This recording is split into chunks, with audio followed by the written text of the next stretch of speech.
Mootummoonni Itoophiyaa dhufaa darbaa rakkoo siyaasaa ammaaf humnaan furuuf yaalaa turan. Itoophiyaan biyya seenaa dheeraa qabdu taatus rakkoo siyaasaa barootaaf keessa kaale furatte ijaarsa biyyaa irratti xiyyeeffachuu irratti rakkoo hedduu qabdi ture. Mootummaan Itoophiyaa amma yeroo jalqabaaf marii biyyaalessaa gaggeessaa jira. Kunis gaafii uummanni biyyichaa kaasaa ture gama siyaas-dinagdee fi amantaan jiru dabalate ni fura jedhamee abdatameeti. Qabxiilee ijoo 8 cuunfuun komishiniin marii biyyaalessaa erga dhiyeesse amma mariitti jiru. Kun heera mootummaa biyyichaa hanga aangoo siyaasaa gaggeessitoota biyyaa daangessuutti daangaa bulchiinsa naannolee fi caasaa bulchiinsa isaaniitti marii hammateedha. Kana dura Itoophiyaa keessatti mariin akkasii gaggeeffamee hin beeku. Garuu ammallee paartileen siyaasaa maricha keessa hin jirre rakkoo siyaasaa biyyattii hin furu jedhanii amanu. Mee duubatti deebinee seenaa rakkoo siyaasaa furuu Itoophiyaan keessa darbite ilaallu. Mootummoonni Itoophiyaa yeroo hedduu karaa nagaan osoo hin taane waraanaan fonqolchaan yookaan warraaqsa uummataan aangoo gadi lakkisu. Seenaa Itoophiyaa waggoota dhiyoo akka fakkeenyaatti yoo ilaalle mootummaan Hayila Sillaasee sochii barattoota yuunivarsiitiitti eegaleen daddaaqee dargiin fonqolchee aangoo irraa fudhate. Dargiin ammoo gaafii siyaasaa bu'uura biyyattii keessatti gaafatamaa ture humnaan furuuf adeemsa deeme keessatti hidhattoota akka TPLF, OLF fi EPLF fa'aan waraanaan aangoo irraa kaafame. Sirna dargii booda siyaasa Itoophiyaa to'atee kan ture mootummaan adda dimokiraataa warraaqsa uummata Itoophiyaa gaafilee bu'uuraa kanneen akka mirga ofiin of bulchuu afaanii fi eenyummaa deebisuu danda'us biyyattii gara dimokiraasiitti ceesuu dhabuu fi gaafilee siyaasaa gaafatamaa turan humnaan ukkaamsuu fi gara dimokiraasiitti ce'uu dhabuun warraaqsa uummataatiif isa saaxile. Sochiin qeerroo bara 2016 hanga 2018 gaggeeffame adda dimokiraataa warraaqsa uummata Itoophiyaan olaantummaa TPLFtiin waggoota 27 oliif Itoophiyaa bulche diigame achuma keessaa paartiin badhaadhinaa kan amma Itoophiyaa harkaa qabu akka dhalatu taasise. Bara 2018 ministeerri muummee Abiyyi erga aangootti dhufanis Itoophiyaa keessa lolli hin dhabamne. Inumaayyuu waggoota 7 darban keessatti Itoophiyaan waraana balaafamaa keessa seente. Akkuma aangootti dhufaniin waldhabdee bulchiinsa isaanii fi adda bilisummaa Oromoo gidduutti mudateen Oromiyaatti waggoota 7 darbaniif waraanni hin dhaabbanne. Tigraayitti waraanni balaafamaan lubbuu kumaatamaa galaafatee fi diinagdee biyyattii bulleesse waggaa 2 erga gaggeeffamee booda waliigaltee Piriitooriyaan dhaabbatus carraan deebi'ee eegaluusaa bal'ataa dhufeera. Waliigaltee Piriitooriyaa booda hidhattoota Amaaraa jalqaba mootummaa ministeera muummee Abiyyi Ahmad waliin ta'uun humnoota Tigraay lolanii fi raayyaa ittisaa gidduutti waraanni bifa haaraan naannoo Amaaraatti dhalate. Ofii Itoophiyaan rakkoo keessoo maaf mariin furachuu irra humnaan furuu filatti. Waraana keessoo kana dura gaggeeffame irraa maaf hin baratamu. Rakkoon bu'uura mootummoota Itoophiyaa dhufaa darbaa qofa bira jiramoo waraanni aadaa uummata Itoophiyaa ta'e gaafilee jedhan irratti xiinxaltoonni maal jedhu akka armaan gaditti isinii qindeessinee jirra. Lolli nagaa fidee hin beeku kanaaf nagaa dhabne. Obbo Baayisaa Waaqwayyaa dippiloomaatii duraanii UN fi ogeessa seeraa idil addunyaati. Itoophiyaa keessatti waraanni aadaa ta'e akka jiru kan himan Obbo Baayisaan muuxannoo dhimma biyyoota addunyaa waraana waliinii gaggeessan ilaaluu irraa qaban akka fakkeenyaatti fudhachuun waraanni nagaa waaraa fiduu akka hin dandeenye kaasu. Haalota tokko tokko keessatti waraanni yeroof nagaa fiduu danda'us garuu nagaa waaraa barbaadamu fiduu akka hin dandeenye biyya sana maraan martoo nagaa dhabuu keessa akka galchu ibsu. Nama hundumaa yoo gaafatte nagaa barbaanna siin jedha garuu dhugaan lafarra jiru sabni kun lolaan nagaa waan fidan itti fakkaata jechuun ilaalchi uummanni Itoophiyaa akka waliigalaatti lola ilaalchisee qabu irratti gaafii kaasu. Itoophiyaa keessatti mootummaa qofa osoo hin taane hawaasni iyyuu lola akka aadaatii fi waan ittiin boonamu godhee fudhachuun rakkoo cimaa akka ta'e ibsu Obbo Baayisaan. Seenaadhuma dhala namaa keessatti lolli nagaa fidee hin beeku. Yoo nagaa fideeyyuu yeroo xinnoodhaaf nagaa buusa malee nagaa waaraa buusee hin beeku kanaaf nagaa dhabne jedhu. Gama biraan ammoo rakkoon bu'uuraa Itoophiyaa keessatti mootummaan uummanni dhugaadhaan bakka buufate dhabamuun rakkoo akka ta'e kaasu Obbo Baayisaan. Akka isaan jedhanitti Itoophiyaa keessatti mootummoonni qaama isaan mormu yookaan isaan dura dhaabbatu balleessuuf yookaan of biraa hambisuuf malee isaan dhaggeeffachuun mormituu keessatti of ilaaluu hin barbaadan. Teewodiroosiin yoo fudhatte sabni nu bulchi jedhee miti shiftaadhumatu kararraa ka'ee bulche. Bakaree yoo fudhatte Wallagga irratti mootii kan ta'e sabni Wallaggaa Bakaree ati nu bulchi jedheenii miti. Atsee Hayila Sillaasee sabni Itoophiyaa filatee miti. Ana waaqatu na muude jedhee dhaqee achi taa'e. Inni aangorraa buuse dargiinis filatamee miti. Dhiibbaa Itoophiyaa keessatti ka'ee mootii aangorraa buuse sana keessatti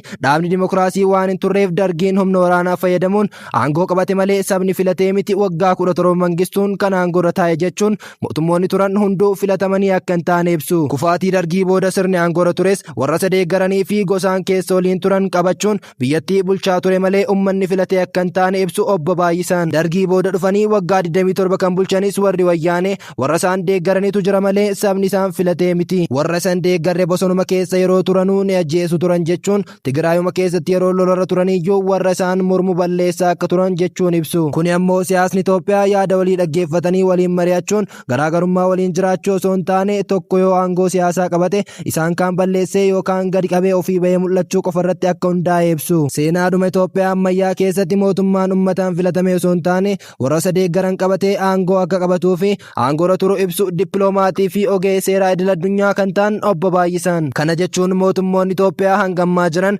mootummaa warra isa jaallataniiti, mootummaa warra isa wajjin jiru warra yaadaan walii galaniiti jechuun mootummoonni Itoophiyaa hangammaa jiran kan warra isaan deeggaranii malee mootummaa uummataa akka hin taane ibsu. Kanaaf ammoo fakkeenya obbo Baay'isan kaasan namoonni siyaasaa yookaan mormitoonni gaafa yaada mootummaatti walii galuu didan yookaan yaada mormii qaban dhiyeessan balleeffamuu, hidhamuu yookaan yaadni isaanii akka hin dhagaamne godhamuu isaaniiti. Nama isaan leellisu nama yaada isaanii wajjin walii galuun tuqan, garuu namni ka'ee gaafan yaada kee kanatti waliin galu akkana yoo ta'e wayya jedhee yaada dhiyeessu hin fudhatan. Kana jechuun namatu isaan filate miti, namni isaan filate warra isa deeggaruudha jechuun dimokiraasii keessatti mootummaan warra isa deeggareen qofa osoo hin taane warra isa mormanis mirga isaanii eeguu akka qabu ibsu.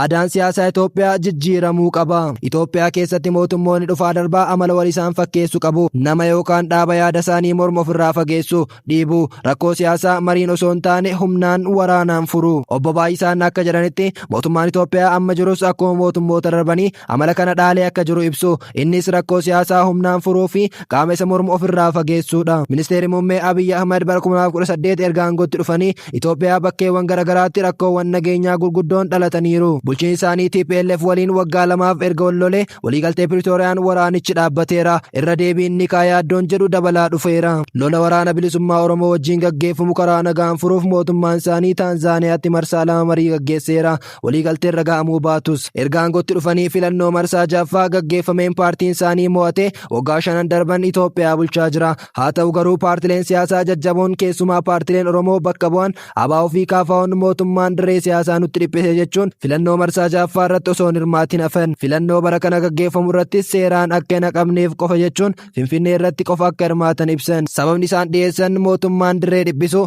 miseensota hidhuu fi dararuu, biiroo isaanii cufuufaadha. Mootummaan garuu himannaa paartileen mormituu dhiyeessan hin fudhatu. Inumaayyuu kanaan dura ta'ee kan hin beekne bakka bu'oota paartilee siyaasaa paarlaamaa akka seenan gochuun aangoo siyaasaallee akka kenneef ibsa. Obbo Baay'isan garuu akkaataadhuma sirna filannoo Itoophiyaa irraa mormii qabu. Qaamni sagalee caalmaa argate teessoo paarlaamaa dhuunfachuu akka hin qabnee fi sagaleen warra kaaniis paarlaamaa keessa jiraachuu akka qabu kaasu. Haa ta'u garuu akkaataa seera filannoo Itoophiyaan paartiin sagalee caalmaan injifate teessoo mana maree bakka bu'oota uummataa ni dhuunfata. Aadaan siyaasaa Itoophiyaa guutummaan jijjiirame ammayyoomuu qaba kan jedhan Obbo Baay'isan namoonni yaada garaagaraa qaban wal faanaa ta'anii marii fi marabbaan aadaa godhachuu akka qaban kaasu. Biyyi sun Itoophiyaan kan hundumaati, kan warra si deeggaranii qofaa miti. Garee tokko nan deeggaru jettee gaafa of keessaa baaftu naafis biyya kooti jedhee inni qawwee fudhatee lagatti gala. Inni kaan biyyaa bahee miidiyaa qabatee sitti dhufa. Kanaaf hanga gaafa namni yaada adda addaa qabu biyya sana keessatti waliin taa'ee jiraachuu barutti nagaan tasumaa hin dhufu jechuun siyaasni Itoophiyaa jijjiiramuu akka qabu gorsu. Itoophiyaan waraana alaa itti dhufu qolattee isa keessoo furachuu dadhabde.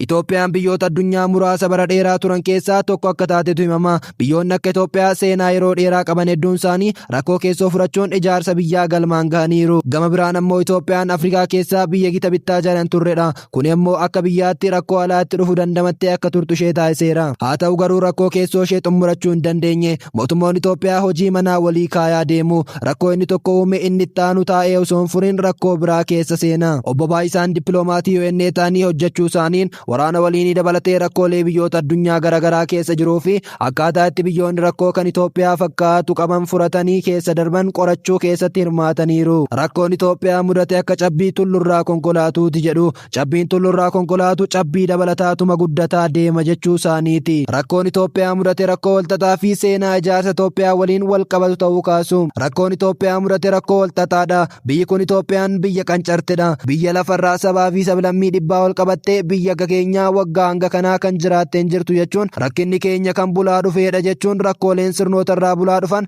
Itoophiyaatti hudhaa jabaa akka ta'e kaasu. Akkaataa itti sirnoonni darban Itoophiyaa bulchan irratti saboonni akka Oromoo fi saboonni kibba Itoophiyaa jiran qollifatamuu fi aadaa fi afaan isaanii humnaan cabuu himatu. Keessumaa Oromoon gaafii kana bilbiltuu gochuun sirnoota darban irratti qabsaa'aa ture. Warraaqsa qotee bultoota Baalee hanga waldaa Maccaa fi Tuulamaa hundeeffama adda bilisummaa Oromootti yoo fudhanne Itoophiyaan Oromoo fi saboota kaan cabsitee ijaaramte himata jedhutu dhiyaata. Obbo Baay'isan akka jedhanitti Itoophiyaa keessatti dongoraa fi hammeenya mootonni darban hojjetan kaasanii kan himatan akka jiran kanneen haalanis jiraachuun rakkoo biraa dhugaa ta'uu kaasu. Kanaaf fakkeenyi gaariin mootii Minilik Itoophiyaa ta'uu gochuu keessatti hacuuccaa fi miidhaan inni qaqqabsiise Oromoo biratti dhaadeffamee haasa'ama. Gama biraan ammoo maqaan isaa hammeenyaan ka'uu hin qabu jedhanii kan falmanis jiru. Kuni gamaa gamanaa wal harkisuu fi dongora seenaa hojjetame amananii boriif dongorri wal fakkaataan akka irra hin deebine gochuuf danqaa akka ta'e kaasu. Hundumtuu anatu miidhame ebalutu na miidhe jechuun ebalu maaliif akkas jedhe jechuun dhugaa walii ilaaluu dhabuun amala Itoophiyaatti hidda fageeffateedha jechuun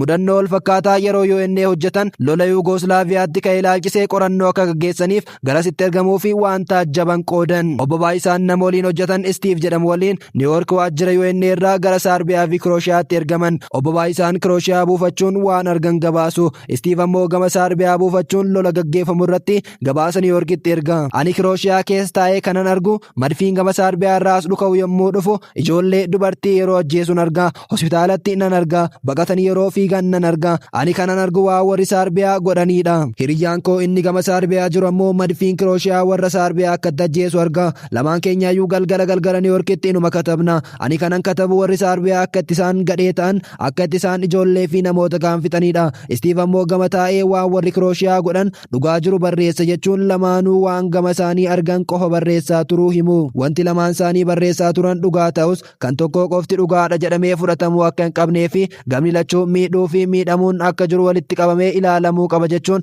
Itoophiyaa keessas bifuma wal fakkaatuun gamni tokko qofa ilaalamuu akka hin qabne dhaamu. Nu lachuu dhugaadhuma katabne garuu ani waan hin argine katabuu hin danda'u innis waan na bira jiru hin argu katabuu hin danda'u. Barataan Kirooshiyaa tokko waggaa 50 booda laayibirarii UN Niiwoork jiru dhaqee waan ani katabe qofa osoo argee namni Obbo Baay'isaa jedhamu UN'tti gorsaa seeraa kan ta'e kana barreesse jedhee qorannoo isaa keessatti eera. Garuu immoo dhugaadhuma. Saarbiyaan akkasitti nufitte jedhee inni Kirooshiyaa kan akka ragaatti dhiyeeffata. Inni Saarbiyaan gama jiru ammoo waan Steve barreessana akka fakkeenyaatti fudhachuun warri Kirooshiyaa akkanatti nufitan jedhee dhiyeessa jechuun dhugaa qeenxee qofa fudhachuu danda'u jechuun garuu ta'uu kan qabu dhugaa gara lachuu jiru yoo ilaalan furmaata waaraa akka ta'e kaasuun Itoophiyaaf fakkeenya gaarii akka ta'u ibsu Obbo Baay'isaan. Itoophiyaatti nagaan waaraan akka dhufuu fi maraamartoo rakkoo siyaasaa keessaa ba'uuf waliin ta'anii mari'achuun ala furmaanni akka hin jirre himu. Nagaa fiduuf carraa qabna. Waggaa 30 yookaan 50 biyyisuun dimokiraasii akka taatuuf har'a mari'achuu jalqabuu qabna jechuun Itoophiyaa keessatti amalli waraana akka aadaatti fudhachuu hafee marii aadaa godhachuu dagaaguu akka qabu dhaamu.